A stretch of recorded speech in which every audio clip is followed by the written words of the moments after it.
नमस्कार, आयुष्मान भव।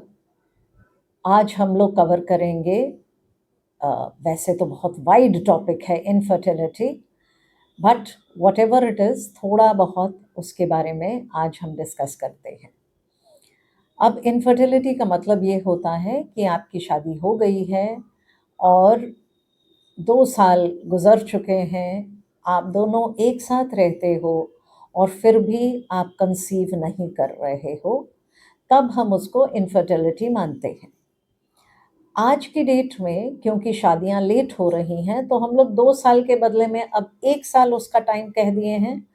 तो अगर हस्बैंड एंड वाइफ 1 साल लगातार एक दूसरे के साथ रह रहे हैं और कंसेप्शन नहीं हो रहा है तो प्लीज़ अपने डॉक्टर से मिल लीजिए।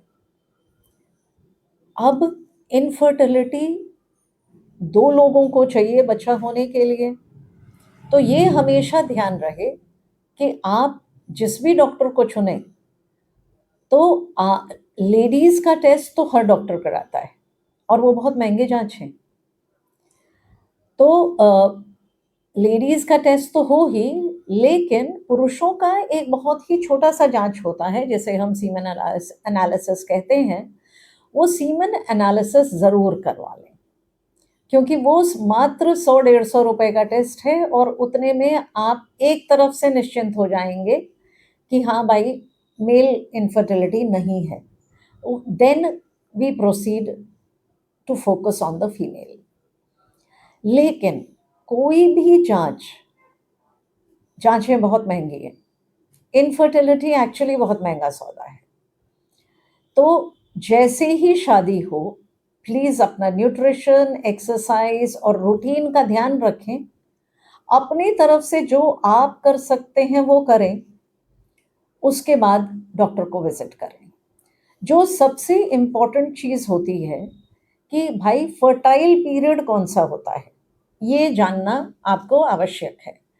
तो पूरा महीने में मात्र 2 दिन ऐसा होता है जब अंडा ओवरी से निकल के बच्चेदानी में जाता है और वो जीवित रहता है। 48 आवर्स के बाद आपका कंसेप्शन नहीं हो सकता। तो वो 48 आवर्स कौन से होते हैं?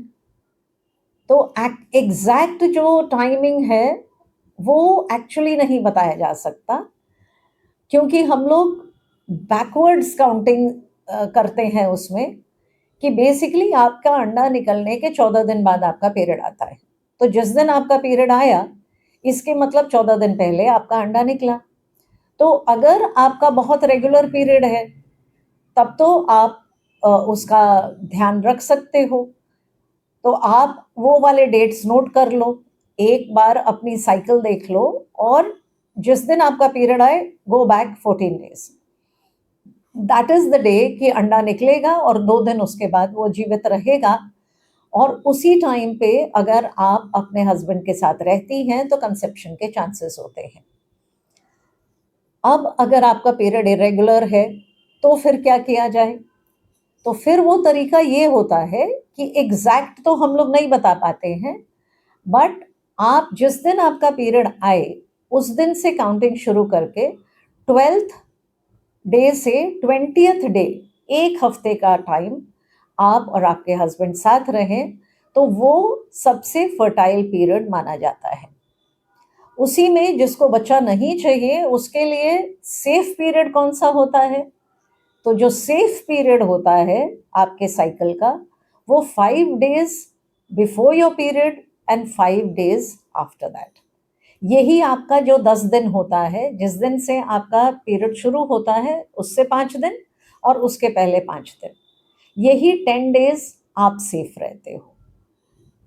अगर पीरियड रेगुलर है तब तो आपका 14th या 15th डे आपका कंसेप्शन का टाइम है। The problem only arises when your periods are not regular.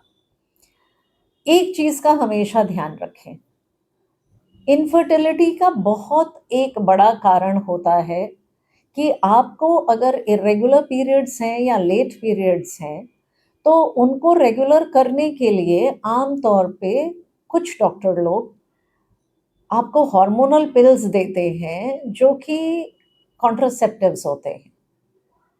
तो please hormonal pills, oral contraceptives pills, ये सब अवॉइड करें जब तक आपकी गोद में एक बच्चा ना हो। एक बार आप एक बच्चा पैदा कर लें, आपका स्वस्थ हेल्दी अच्छा सा एक बच्चा हो जाए, उसके बाद आप कोई भी दवाई खा सकते हो, आप कोई भी रिस्क ले सकते हो, लेकिन उससे पहले प्लीज अपने बॉडी को पॉइजन ना करें फालतू दवाइयाँ खा के। So you have to choose your doctor 1 year after marriage. If you do not conceive, only then meet your infertility specialist. आजकल infertility is on the rise because of the sedentary lifestyle. ज्यादा चलाने वाली औरतों को ये problem नहीं होता था, वो 15-15, 16-16 बच्चे पैदा कर लेती थी। So basically, it is lack of exercise which creates the problem. So start exercising, ladies. You will save yourself a lot of money and a lot of time. Thank you. Ayushman Bharat.